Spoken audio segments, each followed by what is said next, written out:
It says two are waiting. It's probably me and you.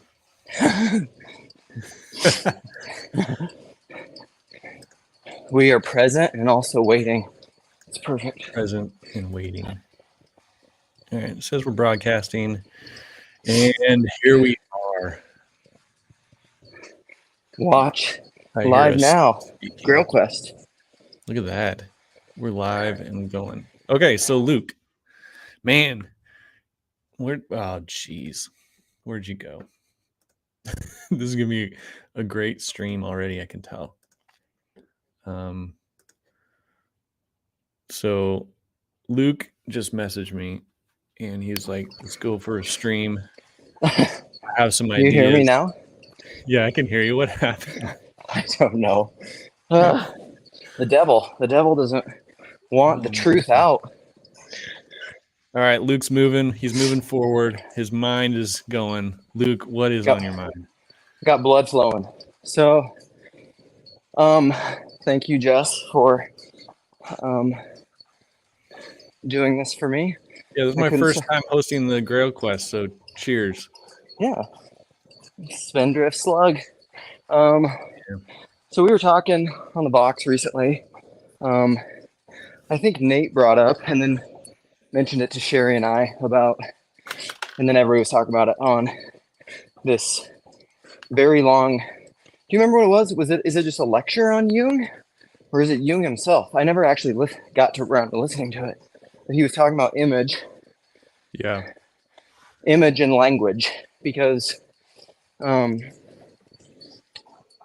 like, what is the relationship between image and language and consciousness and what's happening with all that stuff? So, and because Sherry can often say, you know, that she is, she thinks language divides.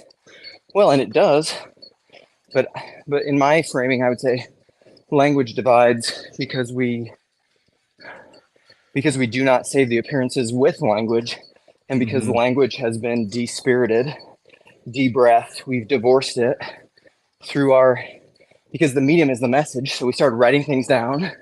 We forgot, which is what Socrates said would happen with the advent of everyone writing everything down. And that has happened with oral cultures. I mean, people don't remember things the way they used to. Whereas these oral cultures were, you know, they passed things on for millennia that were incredibly stable. And so a lot of that has, the product of what a lot of that did is that we've all forgotten, because the word has become a dead thing. It's become depersonalized. It's divorced from the one speaking. And so it's no longer this living thing. Back to my circle between the finite and the infinite. It's lost its membrane, its mediating reciprocity with the life-giving source, which is infinite. And so language has to remain that way. And we were talking in the box about how so words, language have been divorced from their the transcendent. Yes, they've become just dead objects that we use. So they're dead objects that we use as tools in order to manipulate and yes, rather than be connected to what the word is pointing at. Instead of like in a relationship with the eternal, the past, present, and the future, which could be and should be present in the word, because I think that's what true language is it dialogos. It's because everything, I don't know, I said this in a comment on Gavin's just chatting live stream this morning, but I said anything that's real is a coincidence of opposites. It's or like Rollins was saying recently, you know, quote, radicalizing Kierkegaard, is that all faith is an acknowledgement of a contradiction. And so it's anything say that again? Is an acknowledgement of a contradiction. Yeah. And that contradictions go all the way down. So like, or difference, however you want to say it. Because I said this also in the box. I sent a little box trying to explain some of my thoughts on this. And I said, now what could happen is someone listens to this box and they could start debating and defining the words I'm using. And they could be like, well, Luke, is it contradiction all the way down? And part of it is like, that's fine to do that. But if you are overly focused on defining things and encapsulating things in a left-brained way, and if you're seeking understanding through that modality, that spirit of geometry, I would say that's when you fundamentally shift into like hyper left-brainedness or egoic knowing or mammonistic knowing or whatever. You right. lose the, you're no longer in communion around this common lack, this mystery. You know, Augustine defined that, right? He said, doctrine is a hedge around a mystery. Well, the mystery is the ineffable thing that keeps coming from outside, which is almost why I like the image of that torus, you know, because it is a circle, but it's also a circle that is in motion. You know, it's dynamic. And like, I don't know what torus, what thing you're. So it's like the cosmic donut. So it's like the donut with the hole in the middle that's always like emanating from the center out and circling back. It's like moving, right? Yeah. So like within that, like if you take a static shot of like a slice of that, you know what that is? U-shaped journey, baby. Oh, right. And so it's okay. So words being divorced from their transcendent meaning, which has something to do with like not recognizing or overly defining, left braining the word itself rather than what would be a proper relationship with words. Yeah, which is rooted in personal knowing. It's rooted in the speaker. It's kind of like how Wolfgang Smith will talk about what science did wrong is it thought it could measure everything, but it forgot that you can't measure the measurer. Well, the same thing is true in speaking. You can dissect speaking and language to the nth degree, but you can't dissect the speaker. And the speaker is intrinsically tied up with the words being spoken. Like that's why I would say fundamentally all meaning is personal. This is why I rail against objectivism. Like if you think you can understand the world in like a objectivist way that's divorced from the personal context of how everything is viewed, again, like that's what you see in here depends a lot on where you're standing is talking about. Right. You know? Like you can never divorce things from that. Okay, I'm thinking about the spirit of geometry. So I got this book. It's Euclid's. I don't know what it's called. Euclid's Geometry or something like that. But it starts out with a simple proposition, which is a point. Yeah. And then from that, you get 2 points, and then you connect them, and you have a line. All right. And then what you do is you maintain the distance between those 2 points, but you move the one, and then what you get is a circle. Okay. Yep. And then he goes through this, and basically from a point you get to a circle. Then what you do from the circle is I forget exactly how it works, but then you get an equilateral triangle by connecting the points between 3 intersecting circles, and it just goes on, and you build up from the point. Now, the thing is, like that's really attractive because you're like, oh, look at how it emerges. These like, how do you get an equilateral triangle from a point? There's just a few steps you can do, and you can get there. Yep. But the problem is you'll reach a certain place where it becomes too much to calculate, and so then quick. You have to make some sort of leap, which will put you into what I don't understand this, totally, but then it puts you into the worlds of calculus where you have waveforms. Yeah. Now, a waveform is a simple, like a square wave. A square wave is a simple thing to imagine. It's just so it goes across, goes straight up, goes across, straight down, straight across, straight up. It keeps repeating like that. you know, as opposed to a wave that's slowly flowing. But there's a complexity to a square wave that's infinitely complex, because it's actually like, if you try to write an equation for it, you can write a simple equation for like a sine wave, which is really smooth, but the square wave has like infinite sine waves within it. Totally. And so, like, if you're trying to do the calculation up to get to a square wave, you have to add up infinite sine waves. Right. But it's a simple thing to imagine if you just take the leap and you're like, okay, this is a square wave. You're like, okay. Well, yes, of course. And that's faith. That step is faith, because it's uncalculable. But this is like what you're talking about is what Peugeot said when he said, like, the most simple, like the most basic thing that Christianity is showing you is the expression of the infinite is also infinite. But you can use it even using your illustration. Like the point, everything you're talking about came from the point. So infinity was in that point. All of that, because it all came from the point. Well, the relationship between the point and another point, you can then, everything explodes from that. Right, which is interesting, that it's the relationship. It's not yes. Because the point, like it says in the comments, point is that which has no part. Right, but the point doesn't exist in and of itself. The point doesn't exist, but the relationship between 2 points, yes. then you can extrapolate yes. a world. Yeah. So this is like, do you remember when Rollins broke it down, that podcast I shared with the radicalizing Kierkegaard thing, but he said nothingness, like the distinction and the difference in nothingness gave rise to being. Being had a distinction within it. It gave rise to life. Life had a distinction within it. It gave rise to consciousness. Yeah. That had a distinction. One of those steps, leaps. Yes. And it gave rise to self-consciousness. And so it's like... Right. Well, and those are the exact leaps that science doesn't have an explanation for. It doesn't have the explanation from nothingness to something. There isn't an explanation for it. It explains everything how something is up until life.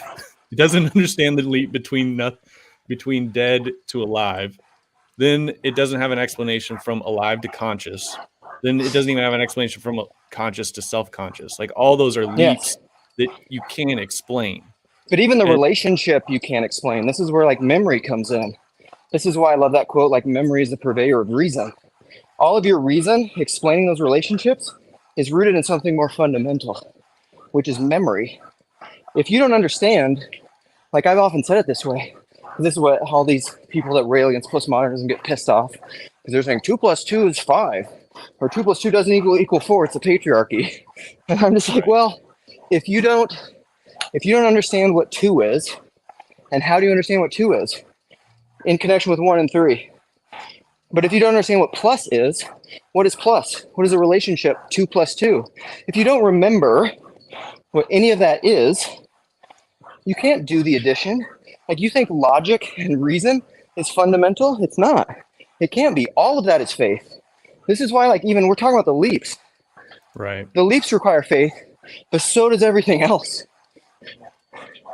You only think you understand it, but the fact is no man understands anything. To quote my favorite George MacDonald quote, you only think you do because you're familiar with them.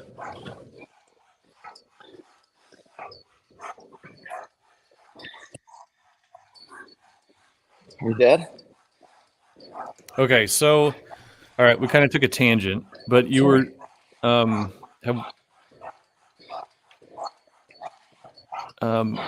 so we were talking about words and images, trying to overly define, and images. So just like we do with the point in geometry, we try to do that with the word. And the word, when we do that, we despiritualize it. We make it dead, and we make it into a thing. And usually with the motivation to, we try to manipulate with it, right? Yep. Or you try to get something, impose your will. Right. Instead of also recognizing the, what are we not recognizing when we do that? I think you're not recognizing that you're not recognizing the seer, the awareness, the thing that's seeing it. Because like if a word is not just a static thing, again, not a point, and it only exists in relationships to other things, then it's an image. It's a mosaic.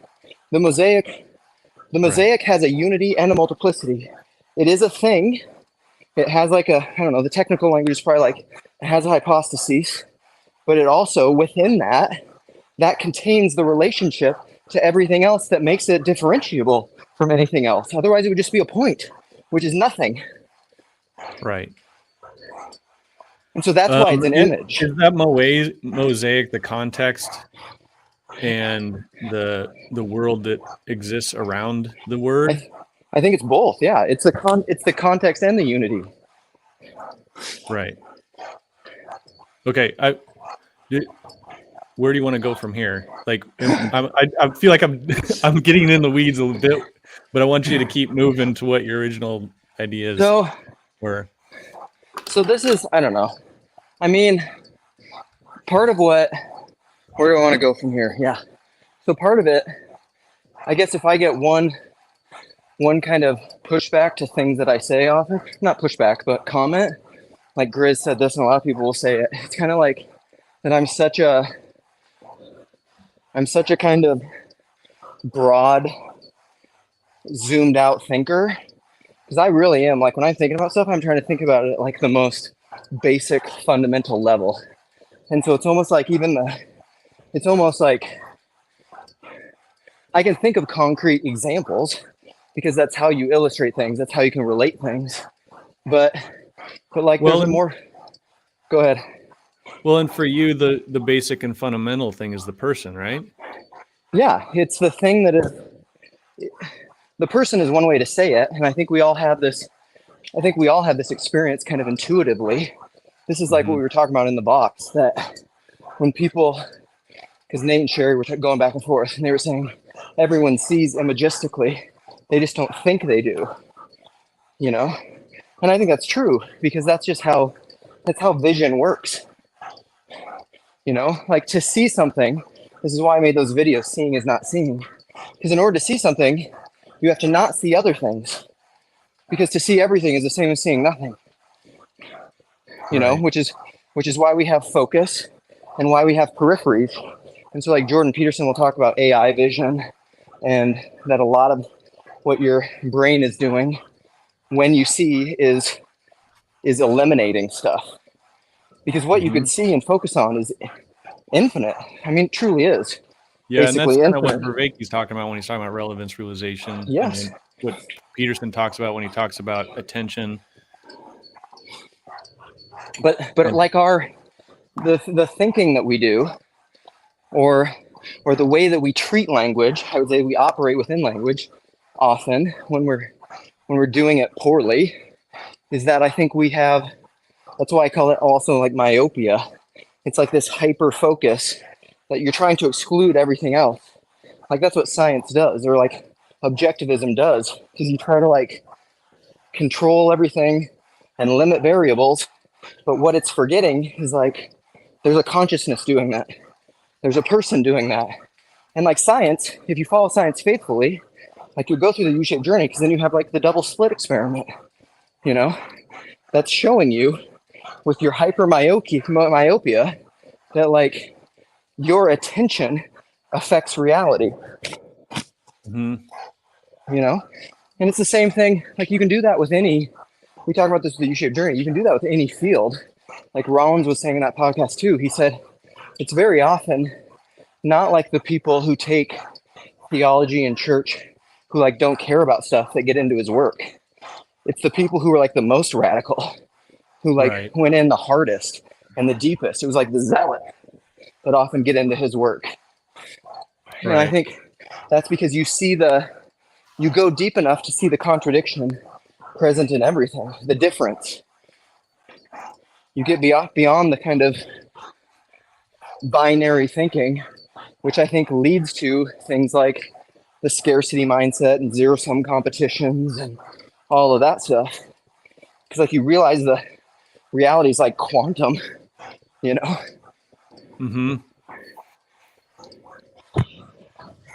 And I guess where I'm often trying to get with these things, to get to your question, is like I know it's interesting. Someone asked me this question recently. Oh, it was Jens, my friend Jens, which if you're listening, Jens, wave, say hi. Um, but he was saying he was over the other night and he was asking me about like perennialism and other stuff. And he was saying, so like, and I think this is what can be confusing to people, and I don't really know an answer for it either. So I'll just ask you. He's saying like if everything's kind of ultimately okay in the end, right? And it's not a world of scarcity, and you're okay, and ultimate reality is good, right? The light's winning, God is good, however you want to say it. Then, then what is this like? Sometimes manic desire that I have to try to get people to see, to get them trapped, to get them out of this, like whatever you want to call it. Like what is that? What am I trying to do? And and I don't know. I think the answer is probably like alleviate unnecessary suffering. But then that begs the question, like, is there such a thing? Yeah, didn't you just say that everything's ultimately good? Right. So like, and Yeah. in a sense, I'll say that stuff sometimes. Like, whatever is necessary, and suffering is what makes us. And so why, to Sherry's point, why are you trying to fix things? Mm-hmm. Well, I don't know, I guess, because that's my suffering. Well, yeah, this gets to something that I've been trying to talk about and trying to develop more is the idea of the mediator.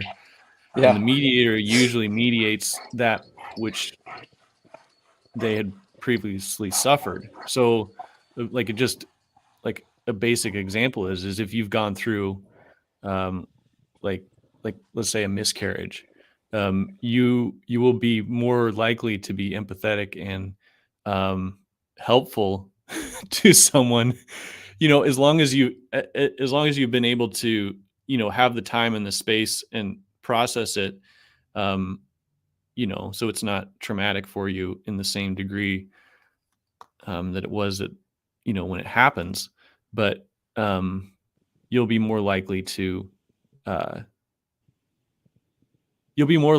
be helpful to someone going through that experience. So you'll actually mediate the solution for Yes. someone Yeah. based upon what you've already suffered.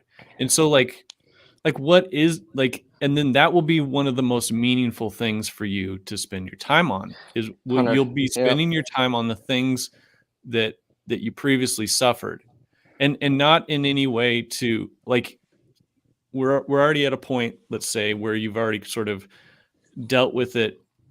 It's not like giving you, you know, PTSD. You're not still dealing with ramifications from it, but you'll still feel like you run into someone who's dealing with a similar problem, and Co-suffer. you're right, and you'll go alongside them, and you won't judge them, and you Yes. actually act in a way that's very people act in a way that's very Christ-like in Yeah. that situation, just automatically, and opposed to the people that would be, you know, someone who maybe have some naive intentions to help someone in a situation, and then they give terrible advice. They say Right. awful things that they think are going to be helpful, like, Yeah. you know, someone has a miscarriage, and then the, then they say, "Oh, well, God has a reason for everything."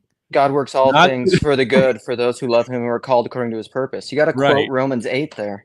Yeah, they're gonna be idiots and Yeah. not know how to like Right. not And know well how to intended, but right. But it's and that adds to someone's suffering, and it actually yes. helps them when after they're gone through their whatever they've gone through, then once they approach someone who's going through that experience, they don't do that. They're Yeah, like, yeah. people did this to me and I hated it, so I'm not going to do that to you. And so it's interesting how that shapes us so much, and it's like we're helping each other along through something.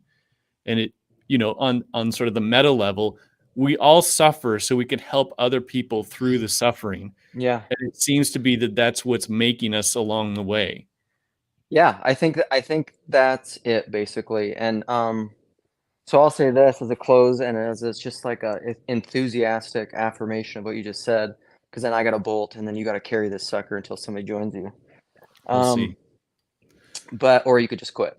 But I think ultimately from a Christian frame at like the deepest level of suffering is what makes us, um, pick up your cross and follow me, baptism, all of that is like death is central to Christianity. It really is, and Right. suffering, of which death is like the the ultimate thing. If that's really what's ultimate, then like it's a series of deaths and rebirths to the point where I heard a thinker say once, and I'm not going to tell you who because I've always learned not to quote the thinkers because then that triggers people's things and they won't listen to the substance. But like if you get really used to dying all the time and dying to yourself, that when the real thing happens, you'll just be like, "Oh, I know you, old friend." Like Right. this is what I've been practicing for my entire life. Um, but it's like what I thought of was Peter and his betrayal, right? You're gonna betray me 3 times, but, like, what does Christ tell him? He's like, "You're gonna betray me 3 times, but when you've turned, when you've repented, strengthen the brothers." Right.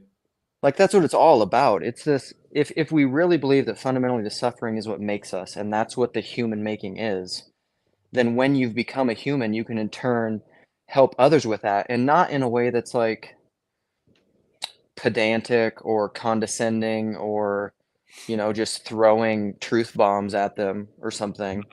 It's this it's this really humble realization that like Christ has to be born in them, and that's only going to happen through their own suffering. I can't Right. again the U-shaped journey. I can't bridge that for them. That's the guruism Tyler was talking about. They have to go through it, and I Hmm. can walk them through it, but I can't like maybe I'm just preaching to myself that like I can't alleviate people's suffering. Right. Because um, you'll see people that are doing kind of what you're talking about, engaged in like word games and and systematic thinking yeah, that is sort of naive and not helpful, and you see what's coming, and they're stupidly happy just being, or they're oblivious to how they're causing any sort of harm or what's coming to them, but it's coming. dude, And yes, what do you do in the meantime? Like, if one, it's one thing for someone to be like, say, speaking harm to another person, then you can kind of step in and be like, hey, I yeah, don't think that's right, and then express um what what you think is right in that situation. But it's another thing to like just try to like come up to someone cold turkey, or that's not, or you're just like, yeah, you're going off the ledge, and they're like, I don't think so, it seems pretty sturdy to me. yeah, yeah. And I don't know. Okay, I'm gonna quote one other thing and then I'm gonna go for real. But Okay. what you just said reminded me of that Graham Greene quote that I read so long ago that I tell everybody about, that resonated with me, and it's like just one of those gems that I've read and it just like stuck, like it was just in there forever. But from his book, The Power and the Glory, when it's Hmm. this father looking at his daughter, and he said, and he's talking about love, and he said, love is this powerful thing, and he's witnessing her interactions with people, and he's like, you see this in her future essentially this train wreck coming and all these problems and all these pains and things that are happening, and he looked at her with the enjoyment of just who she was, and then he says something, I don't know, I should find it. This is why Graham Greene's a brilliant author, but he said basically like he looked at her and he was happy and he smiled or something, he just like he didn't try to, it's some conscious or unconscious, it's just a knowing, the knowing reality that like your children are gonna have pain. They're gonna have suffering. They're gonna die. You're gonna die. Like all that's gonna happen, and Yeah, like and love's enough, and it's fine. It's a peace. It's a peace with that. that's right. So Yeah. all right, carry this sucker, Jess. Make it awesome, and Well, then get 20 I might people in. I I'll probably carry it for a bit, but it depends because Paul's doing his live Q&A right now. Oh, word, We're like we're up against the Super Bowl in our man, broadcast. man. We need like I'll do like a Janet Jackson. Try Be like, try you to gotta switch over to Grail country. get some viewers. All right. All right, see Peace. you later. Thank you, my friend. Yeah. All right, I'll post the link again if anyone wants to hop on board. But I'll probably be cutting it short here soon anyway, because Paul's doing his Q&A, and then I also have life to do. But I was watching this documentary about, I remember her first name, Claire. And it's this girl, she's like in her late teens. And she was diagnosed from an early age with cystic fibrosis. So, which is basically like just her body is not functioning correctly. And basically she spends all of her time every day sort of making sure that her lungs don't fill up with mucus and she suffocates. So she basically has this life where all she does is basically just take care of her body and stay alive. Like, and she begins to, she basically dies when she's 13. She codes and they bring her back. And, but it wasn't like a fast thing. It was like over a period of hours and hours and hours. And the realization she had, and this is, pretty common with people in near-death experiences, which is that she sort of had like this realization that she wanted to do something and she wanted to give back, and she said she was grieving the fact that she didn't have the opportunity to give something. Like, she'd been basically just staying alive, and she wanted to give something. And so when she started getting better from, this episode, she never really gets better. She's like terminally ill but she forms a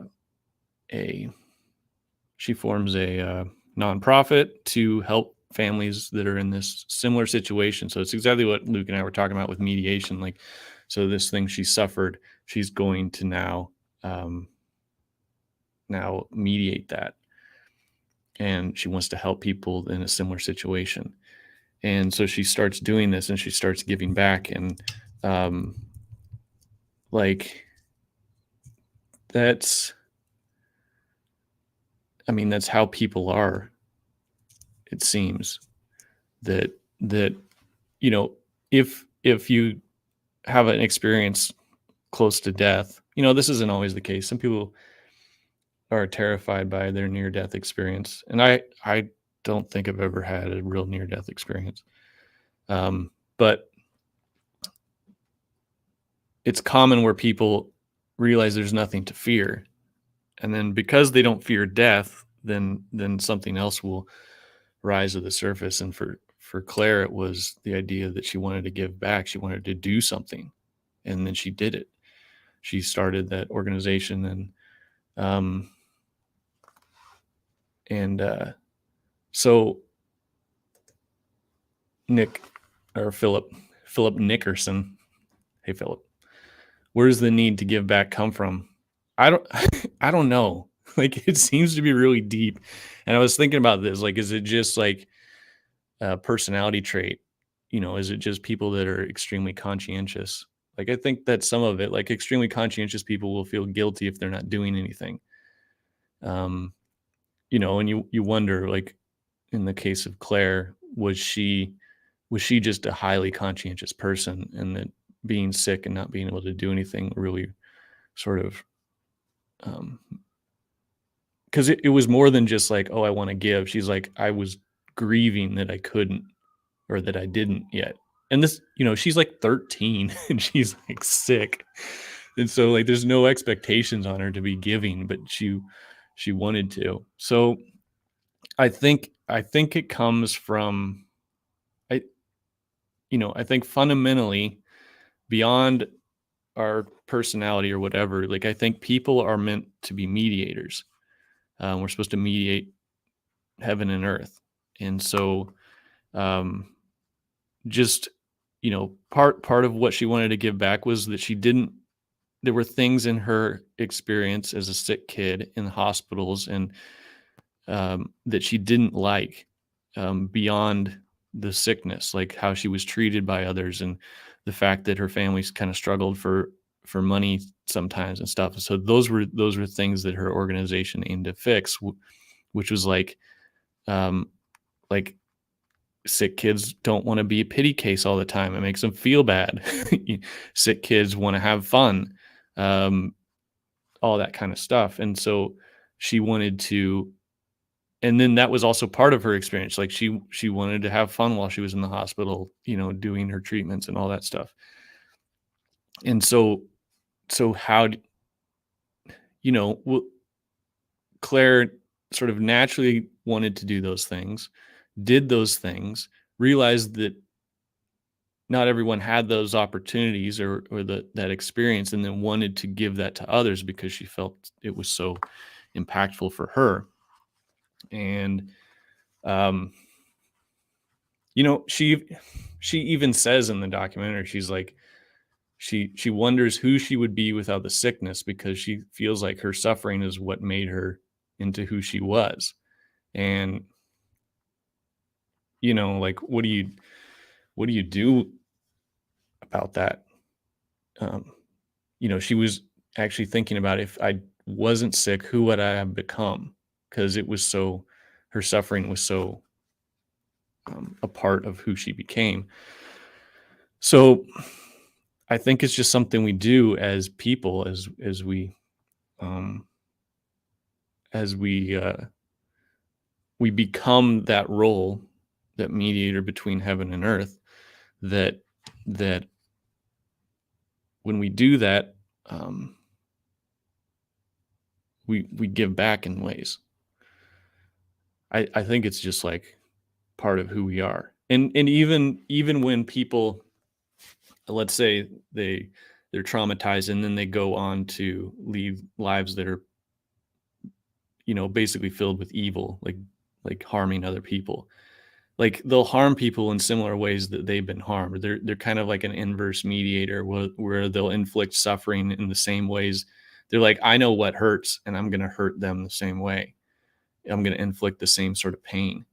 And so they're still playing, you know, a mediator role, but they're doing it in, you know, in an evil way. And so, yeah, isn't that how it is?